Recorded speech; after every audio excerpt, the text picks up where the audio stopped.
Jonathan and David promise friendship. After God rejected Saul as king, the Spirit of God left him and he was sometimes tormented by an evil spirit. His attendants suggested a young musician called David be brought in to play the harp to comfort the king. Whenever Saul was tormented, David would play his harp and the evil spirit would leave him. After David killed Goliath, he returned as a hero and King Saul became very angry and jealous of him. The next day, as David was playing the harp, Saul had a spear in his hand.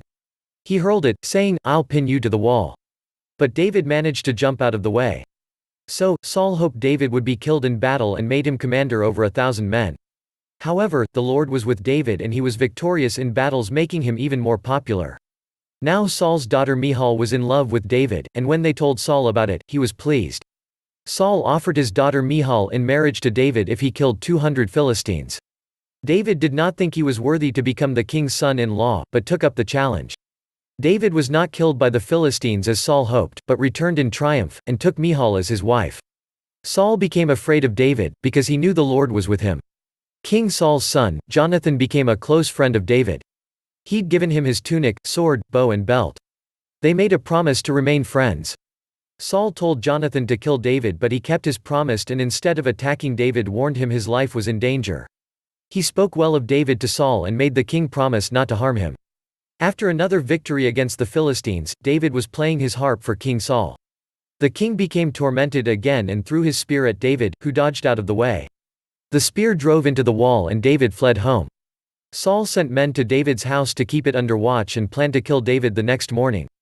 David's wife, Michal, warned him, "If you don't run for your life tonight, tomorrow you'll be killed." She let him down through a window to make his escape. Michal then took an idol and placed it in the bed, covering it with a garment, putting some goat's hair at the head. The next morning when the soldiers arrived, she pretended David was ill. When Saul told them to bring David to him, they discovered the figure in the bed was an idol. David fled to Ramah to see Samuel and told him all that Saul had done to him. Later, David arranged a secret meeting with Jonathan. They made a promise to show kindness to each other and their families. The next day was the new moon feast and David was supposed to dine with the king, but he hid in the field instead. Jonathan agreed to let David know if Saul was angry and still planned to kill him.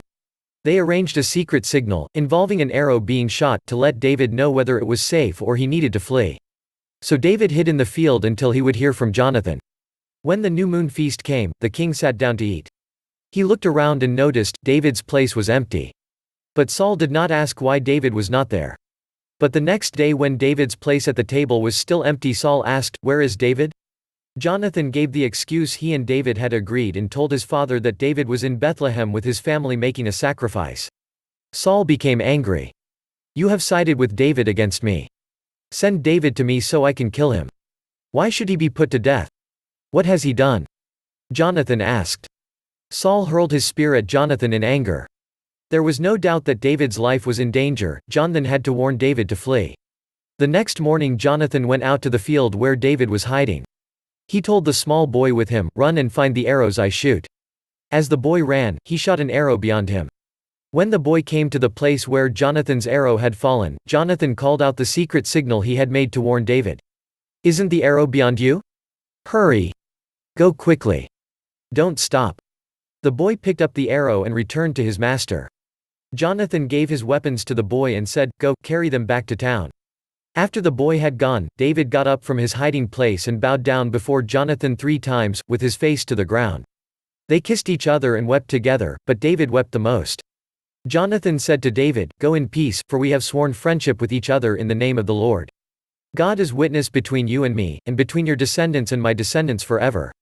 The two friends departed with heavy hearts. David left to go into hiding and Jonathan returned home. If you like this video, give it a thumbs up. Share and leave a comment. Subscribe.